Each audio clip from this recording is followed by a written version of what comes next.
इतने छोटे छोटे बच्चे देखो, ड्रेसअप इनका देखो, ये पूरी तरीके से जिहादी बन चुके हैं। बच्चे मिट्टी के बर्तन के समान होते हैं।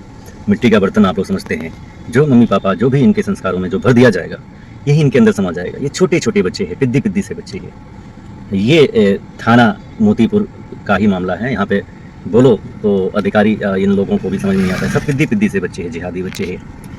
पिद्दी पिद्दी से बच्चे हैं, जिहादी बच्चे हैं, पिद्दी पिद्दी से हैं, जिहादी बच्चे हैं। ये पूरा जो है एरिया जो है डेमोक्रेसी यहाँ की बदल चुकी है। पुलिस वालों का ये कहना है कि हम लोग तो अपना जो हमारी पुलिस व्यवस्था है, जो आदेश आता है उस पर हम लोग काम करते हैं। हम लोग को जिहाद और दुनिया में क्या हो रहा है, आतंकवाद फैल रहा है, हम लोगों से इससे कोई मतलब नहीं है। फिलहाल पुलिस का भी जो कार्य है ये भी सोचनीय और निंदनीय विषय है, क्योंकि योगी जी बारंबार अपनी प्रशासनिक व्यवस्था हो गई, चाहे पुलिस व्यवस्था हो गई, चाहे न्यायिक व्यवस्था हो गई। न्यायिक व्यवस्था पे चलिए ठीक है, तो न्यायपालिका का कार्य हो गया, लेकिन ये पिद्दी बच्चे जो है ये सब कर रहे हैं। और यहाँ के जो भी प्रशासनिक अधिकारी हैं पलड़ा झाड़ लेते हैं, चाहे वो पुलिस वाले हैं पलड़ा झाड़ लेते हैं कि हमसे क्या मतलब है। हम लोग जो कंप्लेन आएगी उस पर कार्रवाई करेंगे। अभी लक्कड़ साह पीर बाबा वाला जो वहाँ पर बुलडोजर चला और कार्रवाई हुई, जो कि 500 वर्ष पहले से हो रहा था। हिंदू ही जाता था वहाँ पर चद्दर चढ़ाने के लिए। और आज भी कहो हिंदुओं को भी तो कहते हैं लोग कि वहाँ पर हिंदू मानता के ऊपर काम होता था। तो ये लोग अपने लिए ही, अपने जिहाद को बढ़ाने के लिए, हिंदू जाता चादर चढ़ाने के लिए, तो अपने बच्चों का गर्दन कटवाने के लिए और अपनी बेटियों का गर्दन कटवाने के लिए फ्रिज में 36 टुकड़े होते हैं, इसके लिए वहाँ पर जाता है, चदर चढ़ाता है, दान देता है। कोई भी मुसलमान अजमेर शरीफ या दरगाह शरीफ, चाहे ये साली ये जो बहराइच में भी जो मेला लगता था सलार गाजी वाला, तो वो आक्रांता आया था यहाँ बाराबंकी होते हुए और अपना बहराइच तक पहुँचा था। तो यही था आक्रांता। और कितना भी योगी जी मेहनत कर ले, लेकिन प्रशासनिक अधिकारी सुनने के लिए तैयार नहीं है। तो अब ये है कि पुलिस रिफॉर्म करना बहुत जरूरी है। पुलिस रिफॉर्म करके पुलिस चार्टेड लागू करें, यही समाधान है। प्रशासनिक रिफॉर्म करके narco poly brain mapping test अनिवार्य करना चाहिए प्रशासनिक अधिकारियों के ऊपर भी या पुलिस वालों के ऊपर भी। पुलिस चार्टेड बहुत अनिवार्य है। ऐसे ही चाहे तहसील स्तर पर चले जाइए, घुसखोरी बड़ा चरम सीमा पर है, चरम पंथ पे है। और ये घुसखोरी जब तक होती रहेगी 70-75% समस्या हमेशा बनी रहेगी। और ये जो खाड़ी देशों से फंडिंग आती है, बाहर से, विदेशों से, तो यही इसका कारण है। यहाँ पे लोग कुछ करें या ना करें, लेकिन जिहाद करने के लिए आता है। भारत को गजवाहीन बनाने के लिए आ रहा है खाड़ी देशों से, 57 मुल्कों से फंडिंग, जो 2010 में विदेशी चंदा कानून बना हुआ था। सरकारों ने कुछ कम नहीं किया है। जो मुगल तलवार के डर पे नहीं कर पाए या जजिया कर नहीं दे पाते थे, ये लोग माइग्रेशन के थ्रू हर तरह से जिहाद हो रहा है। नशा तस्करी हो रहा है, ड्रग्स तस्करी हो रहा है। बहन बेटियाँ, हिंदू बहन बेटियाँ लव जिहाद का शिकार हो रही हैं। और जिम वाला भी आप केस लगातार सुनते चले आ रहे हैं कि जिम में कोई भी मुस्लिम लड़की नहीं आती है, हिंदू लड़कियां जाती हैं। रात के 12-12 बजे तक जिम करती हैं, 11 बजे तक, 12 बजे तक, 9 बजे तक जिम करती हैं। कोई मुस्लिम लड़की नहीं होती। हाँ, हिंदू लड़के होते हैं ना मात्र, बाकी सब जो कोच होते हैं मुस्लिम लड़के होते हैं। और मुस्लिम जिम में ज़्यादा पाए जाएंगे, जो अनपढ़ होते हैं और बॉडी साडी खाते पीते हैं, बॉडी साडी फुला करके और जिम में जाते हैं। लड़कियों को यही पसंद आता है, क्योंकि अपने यहाँ का शिक्षा व्यवस्था, जो मैकाले की शिक्षा व्यवस्था थी, वो सीधे सीधे थी कि नस्लों को कैसे बर्बाद करना है। और यहाँ की हमारी बहन बेटियाँ रील्स बनाती हैं, वीडियो बनाती हैं, मुस्लिम्स पर्दे में रहती हैं। हाँ, वहाँ पर पर्दे में रहती हैं, अंदर वो लोग जिहादी क्या करते हैं वो तो अपने बहन भाई में भी परहेज़ नहीं करती हैं, पिता बेटी में परहेज़ नहीं होता है। जैसे मोहम्मद सल्लल्लाहु था, चाहे अल कुरान में 26 आयतें या जो है ढेर सारी आयतें हैं जिसमें ये सब चीज़ें चल रही हैं। तो ये घातक है। सरकारों को भी समझना पड़ेगा। भ्रष्टाचार तहसील स्तर पर चरम सीमा पर है। कई आइडिया बन जा रही हैं। अभी माननीय सुप्रीम कोर्ट का भी ऑर्डर आया कि जो है आधार कार्ड, पैन कार्ड या राशन कार्ड जरूरी नहीं है कि अगर ये बन गया तो नागरिकता हो। तो ये माननीय सुप्रीम कोर्ट का अच्छा फैसला है, क्योंकि ये सब बॉर्डर से आते हैं। बॉर्डर क्रॉस करने में 2000 रुपये देते हैं, 3000 जो भी एक रेट तय होता है, रेट लिस्ट होता है। तो चाहे वो पश्चिम बंगाल के बॉर्डर से आए, जो आपका हमारा पश्चिम बंगाल का बॉर्डर है जहाँ ममता मॉनिटरिंग करती है, चाहे वो आसाम का बॉर्डर हो, चाहे झारखंड का बॉर्डर हो, या नेपाल का बॉर्डर हो, म्यांमार का बॉर्डर हो, कहीं का भी बॉर्डर हो जहाँ से ये लोग आते हैं। 300 तहसीलें हैं बॉर्डर पे हमारी। तो वहाँ की डेमोक्रेसी ऑलरेडी चेंज हो चुकी है। सब ही जिहादी देखो टोपी उतार रहा है। तो वहाँ से जो लोग आते हैं वहाँ पर बॉर्डर क्रॉस करके तो पैसे दे करके आते हैं। फिर यहाँ पे लोकल में जहाँ पे ठिकाना लेते हैं, वहाँ के लोकल पार्षद से मिल करके या लोकल प्रधान से मिल करके अपना जो है ID, आधार कार्ड या ये जन्म प्रमाण पत्र नहीं बना होता है, जन्म प्रमाण पत्र बनवा ले रहे हैं। उसको देने में भी 2000 रुपये देते हैं। तुरंत आपका जो है बन जाता है जन्म प्रमाण पत्र। फिर जो है लोकल जो पार्षद होता है वोटर लिस्ट में नाम चेंज करवा देता है, उसमें भी जो है 1000-1200 रुपये का खर्चा आता है, वो दे करके बनवा लेते हैं। फिर राशन कार्ड बनवा लेते हैं और DL बनवा लेते हैं, 4-5 हज़ार का खर्चा आता है। तो ऐसे ही सब जिहादी घुसपैठिए रोहिंग्ये सब पनपते चले जा रहे। लगातार ये पिद्दी पिद्दी से बच्चे हैं। देखो कैसे जिहाद हो रहा है, चाहे वह बहराइच का नानपारा हो, वहाँ पे 75% आबादी हो चुकी है। मिनपुरा में भी डेमोक्रेसी बड़ा तेज़ी से बदल रही है। बहराइच की पूरी डेमोक्रेसी बदल चुकी है। उत्तर प्रदेश नंबर 1 पे है डेमोक्रेसी बदलने के मामले में। और ये सब रखा के रखे हुए हैं, जो सब कर रहे हैं, कल को ये सब बम फोड़ेंगे। और इन लोगों की जातिगत जनगणना की बात नहीं होती। अभी बारंबार जो बरेली का सांसद है कहता है कि मोदी जी छिपाते हैं, योगी जी छिपाते हैं, हमारी असली जनसंख्या नहीं बताते हैं। तो कारण यही है, और कारण यही है, सत्य बोलते हैं सब ये। और मुसलमानों के पास हर घर में हथियार है, और AK-47 जैसे हथियार है। यहाँ की पुलिस भी जानती है, यहाँ का SDM भी जानता है, यहाँ का DM भी जानता है। ऐसे ही अदर प्रदेशों में है, चाहे वो ग्रामीण स्तर का मामला हो, चाहे वह पंचायत स्तर का मामला हो, चाहे नगर पालिका या नगर परिषद का मामला हो, नगर निगम का मामला हो, या ब्लॉक स्तर का हो, तहसील स्तर का हो, या जिले स्तर का हो। तो ये सब अधिकारियों के संज्ञान में है। लेकिन बस अधिकारी वही है ना पुराने, भ्रष्टाचार चरम सीमा पे है, जैसा कि मैंने बताया। और ये इन्हीं जिहादियों को लेकर के, इन्हीं रोहिंग्या घुसपैठियों, बांग्लादेशी घुसपैठियों को लेकर के जो जिहाद कर रहे हैं, इन्हीं के ऊपर जो है यहाँ की जो लोकल राजनीतिक पार्टियाँ हैं, चाहे वह पश्चिम बंगाल की बात करी जाए, ममता बानो हो गई, वो घमंड करती हैं और वो चुनाव जीत के लेके आ जाती हैं। फर्जी वोटर कार्ड, फर्जी वोटर लिस्ट, जो अभी राहुल गांधी एलिगेंस लगा रहे हैं, बारंबार लगा रहे। और जो SIR की बात हो रही है, उसको कहते हैं ना लागू ना हो।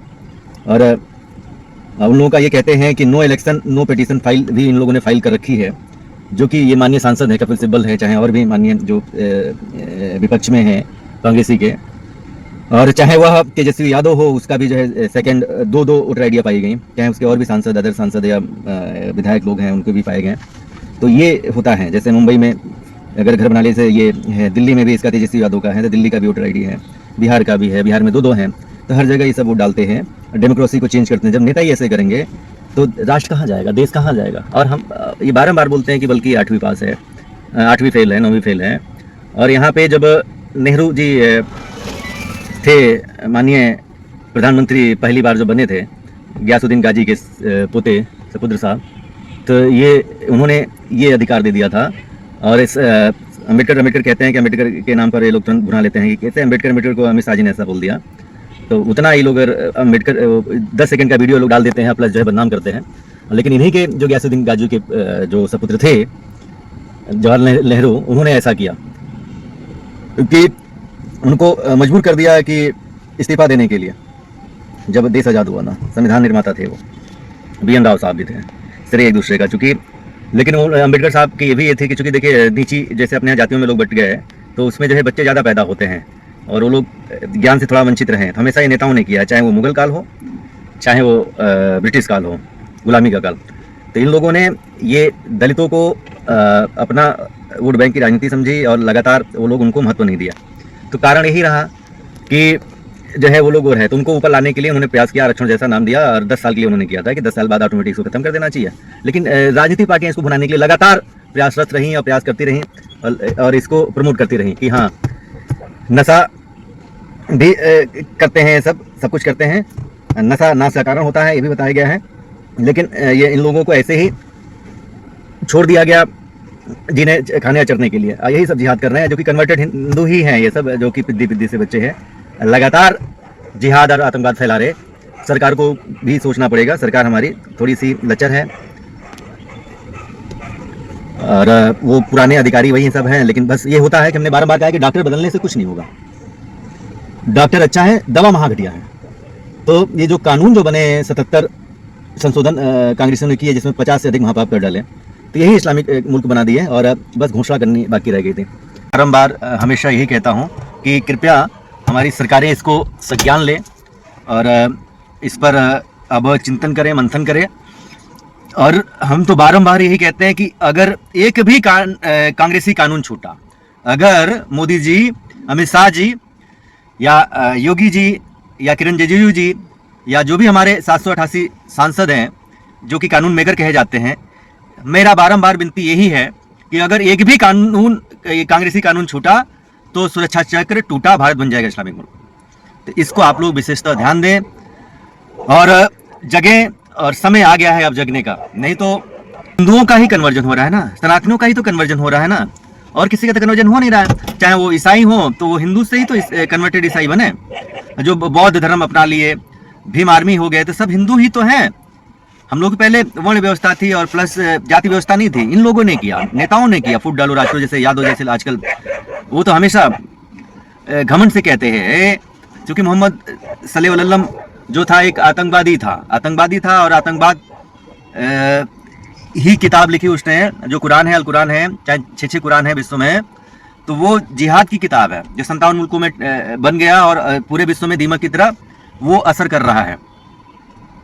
ये बताओ, मुगल आए तो क्या अपने बहन बेटियों को लेके आए थे? यहीं के लोगों को तो बनाया, यहीं के आदमियों को तो बनाया, टारगेट किया, चाहे वो जजिया कर न दे पाए उसके कारण, चाहे तलवार के डर पे सलार उतारी गई, चाहे माइग्रेशन हुआ, या कई कारण हैं। जैसे मेन 3 सूत्रियों पे ये लोग काम करते हैं, रिप्रोडक्शन और कन्वर्जन और माइग्रेशन। तो ये रिप्रोडक्शन 4 बीबी 40 बच्चे, और आपका कन्वर्जन में होता है धर्मांतरण, लव जिहाद होता है जो कि चरम सीमा पे है। तो ये लोग कर रहे हैं और यहाँ पे कोई ऐसा कानून सरकार नहीं बनाती है। भाई देखिए, धर्मांतरण एक तरह से इंटरनल वार है और इंटरिम एक तरह से देखा जाए तो वार कर रहे हैं, डेमोक्रेसी चेंज हो रही है, तो इनके ऊपर देशद्रोह का मुकदमा, यूएपीए, वेजिंग वार, गैंगस्टर एक्ट, एनएसए लगना चाहिए कि नहीं लगना चाहिए। और आप खुद देख रहे हैं डेमोक्रेसी कितनी तेजी से छांगुर बाबा ने भी चेंज कराई। बलरामपुर वाला, गोंडा बहराइच वाला जो केस, चाहे आगरा वाला केस, चाहे दिल्ली में पकड़ा गया था, और इसके चैन दुबई, सऊदी और दोहा, कतर और इस्लामिक कंट्रियों से जुड़े हुए हैं जहाँ से फंडिंग आती है हवाला के थ्रू। तो हवाला अभी मौके पे जो भी एफसीआरए कानून को बंद कर दिया जाए, बाद में भले शुरू हो जाएगा, देश की स्थिति दुर्दशा सुधारनी है। तो जैसे 85 मुल्कों से एफसीआरए फंडिंग के तहत आता है मिशनरी के प्रचार प्रसार के लिए, कन्वर्जन धर्मांतरण के लिए, जो हिंदू कन्वर्ट हो जा रहे हैं, वही हम लोगों के लिए, हिंदुओं के लिए खतरा बने हुए हैं। तो सीधी सी बात है कि भाइयों, हम लोगों को भी जगना पड़ेगा, हम लोगों को भी वो करना पड़ेगा। जैसे विशेष शिक्षा विशेष स्कूल 2012 में मनमोहन सिंह जी ने कर दिया, तो ये भी बहुत बड़ा खतरा है देश के लिए और अपने राष्ट्र के लिए, तो इसको बदलना पड़ेगा। और जब हमारा देश इमरजेंसी में गला घोटा इंदिरा ने और 42वां संशोधन किया, जिसमें संविधान का गला घोट दिया, गला काट दिया और असंवैधानिक तरीके से बहुत बड़ा महापाप किया, और उसमें जबरदस्ती जैसे होता है ना, सेकुलर शब्द जोड़ दिया। सेकुलर को अंबेडकर साहब के सामने भी आया था, BN राव साहब के सामने भी आया था ये मुद्दा कि ये करना है।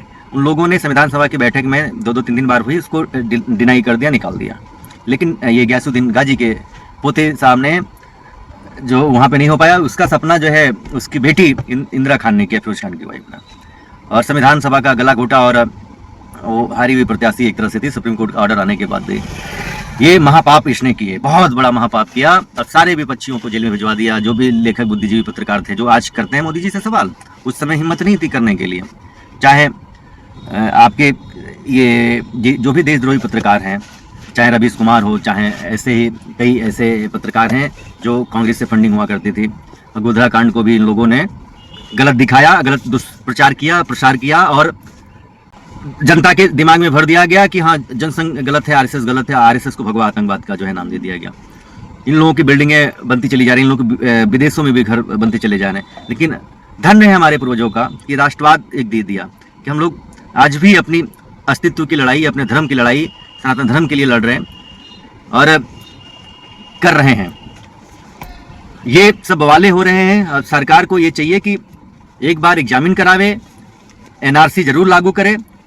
एनआरसी अगर लागू हो गया तो घुसपैठिए बाहर चले जाएंगे, बांग्लादेशी बाहर चले जाएंगे। भाई शरणार्थियों के लिए अब देश में जगह नहीं बची है। ऐसे भी जनसंख्या बड़ा तेजी से बढ़ रही है, संसाधन की कमी हो रही है, हर जगह खेतों में भी घर बनते चले जा रहे हैं, जिहादी अपना हक बनाते चले जा रहे हैं, क्योंकि वो मौज का हब होता है।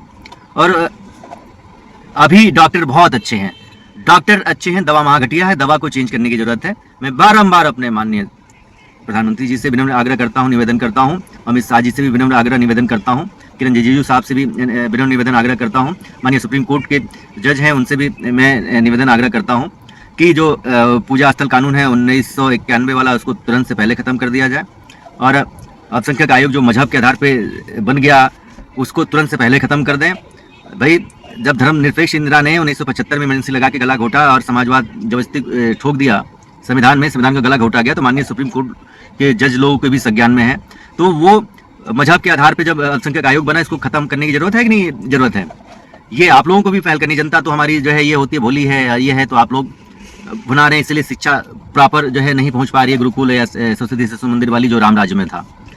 तो वही जो कि आप लोग भी फायदा होता है, और तमामों इस तरह से घटिया कानून है, घटिया अपना प्रशासनिक व्यवस्था है, संवैधानिक व्यवस्था है, सब लूट फरोश की राजनीति चल रही है, तो ये सब हो रहा है। तो अल्पसंख्यक आयोग जो मजहब के आधार बना है उसको खत्म करने की जरूरत है। जो पर्सनल लॉ बोर्ड बना हुआ है, मुस्लिम पर्सनल लॉ बोर्ड, उसको खत्म करने की जरूरत है। ये मुसलमानों के लिए बना हुआ है, स्पेशली हिंदुओं के लिए नहीं बना हुआ है। अरे हिंदू पर्सनल लॉ बोर्ड बना दीजिए, जैन पर्सनल लॉ बोर्ड बना दीजिए, या सिख पर्सनल लॉ बोर्ड बना दीजिए, बौद्धिस्ट पर्सनल लॉ बोर्ड बना दीजिए। क्यों नहीं बनाते आप लोग? तमामों पंथ है अपने यहाँ, सनातन धर्म के सब बेटे हैं, तो क्यों नहीं बना देते हैं? और वही 1995 में यही वोट बैंक की राजनीति करने वाले, जिहाद करने वाले, और नाम भाई कांग्रेस की सरकार थी, हिंदू नाम नरसिम्हा राव जी की सरकार में, जो कि BN राव साहब थे, तो ये नरसिम्हा राव साहब को कठपुतली बना करके ऐसे सिख दंगा जो 1984 राजीव गांधी जी के समय में हुआ था, तो वो उनको आप लोगों ने प्रलोभन दिया, सब कुछ किया कि वो लोग मौन रहे, और सिखों को खुश करने के लिए नरसंहार कितना हुआ था। तो आप लोग क्यों नहीं सिख ट्रिब्यूनल बनाते हैं, सिख बोर्ड बनाते हैं, ये सिख पर्सनल लॉ बोर्ड बनाते हैं, हिंदू पर्सनल लॉ बोर्ड, या जो अभी भीम आर्मी बन चुकी है, तो इन सबों को भी तो आप लोगों को भाई संविधान का मतलब, पहला संविधान का पहला प्रस्तावना क्या है? प्रस्तावना में साफ साफ लिखा हुआ कि हम सब भारतवासी, तो हम सब भारतवासी के लिए संविधान है। कोई विशेष अल्पसंख्यक आयोग बनाने की जरूरत नहीं है, पर्सनल लॉ बोर्ड बनाने की जरूरत नहीं है, या ना वफा बोर्ड बनाने की जरूरत है, ना माइनॉरिटी अफेयर्स बनाने की जरूरत है। माइनॉरिटी अफेयर्स जो होता है अल्पसंख्यक कार्य मंत्रालय, जो बना था 2006 में, तो ये भी एक स्पेशल बना था, जो हज हाउस खोल सकते हैं, और हज जाने के लिए सरकार उनको फंडिंग करेगी। और जो 1950-1951 में जो बना था कि मठ मंदिरों को ये सरकार ने अपने नियंत्रण में ले लिया था, और मस्जिद और मदरसे को, चर्च वगैरह को इन लोगों ने अपने कंट्रोल से बाहर कर दिया था। तो ये एक तरफा व्यवहार क्यों किया गया? संविधान बना, फिर अमेंडमेंट जरूरत क्यों पड़ गई तुरंत उस समय तत्काल?